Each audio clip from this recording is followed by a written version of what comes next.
Hey there! So here I go with another portion from my Memoirs of an Ex-Transgender. Chapter 5 My Childhood, My Girlhood. Though I was born with perfect male genitalia, Mummy brought me up as a little girl. Mummy's yearning for a daughter led her to dress me up like a princess. Instead of shorts and shirts, I was dressed in girly gowns adorned with ribbons and bows. Instead of guns and cars, I was given dolls and tiny tea sets to play with.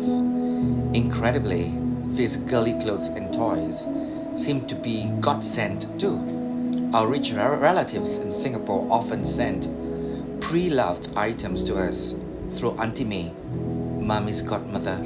Her arrival in Malacca would be gleefully greeted by us little children as we waited expectantly for her to unravel the contents of her luggage. She was like our regular Santa Claus. Never mind the fact that none of the items were new, but anything from the Pastanas, though second-hand, was of high quality, branded and still looked new. Ah yes, the Pastanas, Grandma Rose's family, whom she did manage to reconcile before she passed away. After a hearty welcoming meal prepared by Mummy, Auntie May would sit down with us children gathered at her feet. The moment she poured out the contents of her luggage, my brothers and I would merrily take whatever our hearts fancied. Astonishingly, within the piles of boys' clothes and toys, there were dresses and dolls. This was despite the knowledge of our Singaporean relatives that there were no daughters yet in the house. Unaware of my gender and what society deemed was appropriate for me to wear, I would cheerfully pull out cute dresses from the pile of dull shirts and pants and hand them to Mummy. Mummy too would be equally as busy picking out the beautiful dresses and skirts and reserving them for me. Ah, my beloved Mummy, how I adored her. She thoroughly understood my wants and needs.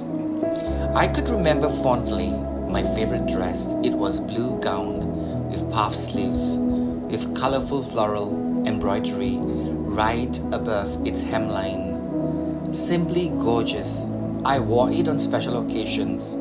Each time I wore it, I allowed my imagination to travel to fantasy kingdoms where I was the beautiful princess of a king who loved his daughter dearly. Alas, it was only a fantasy. Daddy never took an interest in me. He never noticed how pretty I looked or how much I wanted to be loved. In short, he couldn't be bothered with me. In contrast, Mummy was my world. She pampered me. I adored her in return. We were each other's closest companions. One of my earliest memories was of me cooking with Mummy. Mummy would be in the kitchen preparing family's meal while I would sit not far from the kitchen stove with my own set of miniature cooking utensils spread out on the floor, emulated Mummy's every move, from chopping onions to shedding tears to stir-frying the vegetables in the wok with a turner. Mummy was my best friend. Wherever she went, I followed. What she did, I copied. Who she was, I wanted to be too.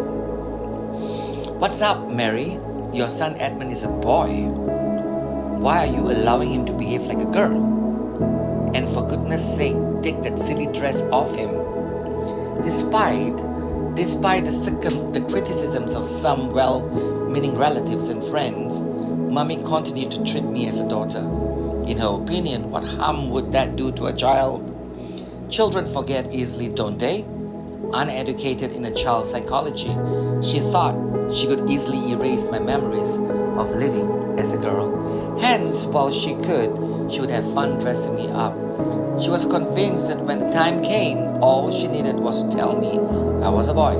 And Viola, I would obediently morph and switch right away back to being a boy and never ever remember my days of dresses and dolls. Sadly, little did she know dressing up a child was different from dressing up a doll.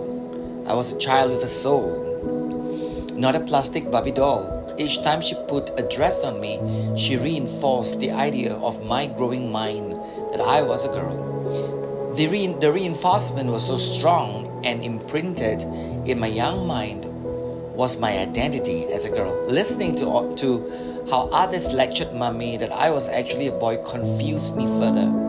Really? Was I born a boy? But why do I feel like a complete girl? The seeds of gender dysphoria had already been sown. I could remember having this confusion thoughts as early as 4 years.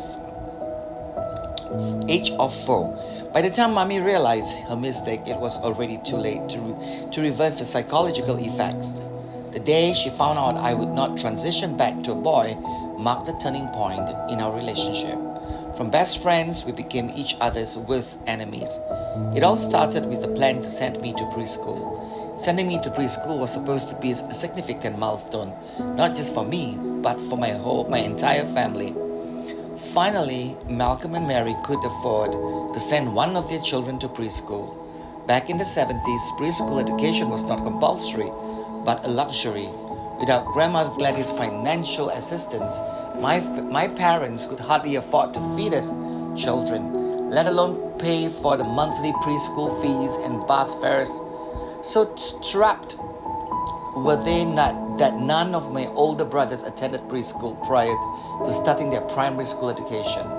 Mommy was proud that she and Daddy could finally tell their neighbors that they too could send their youngest child to preschool. They found a preschool with a monthly fee within their budget, Tadika Pokok Manga, literally Mango Tree Preschool in English, was located about 10 kilometers from Portuguese settlement.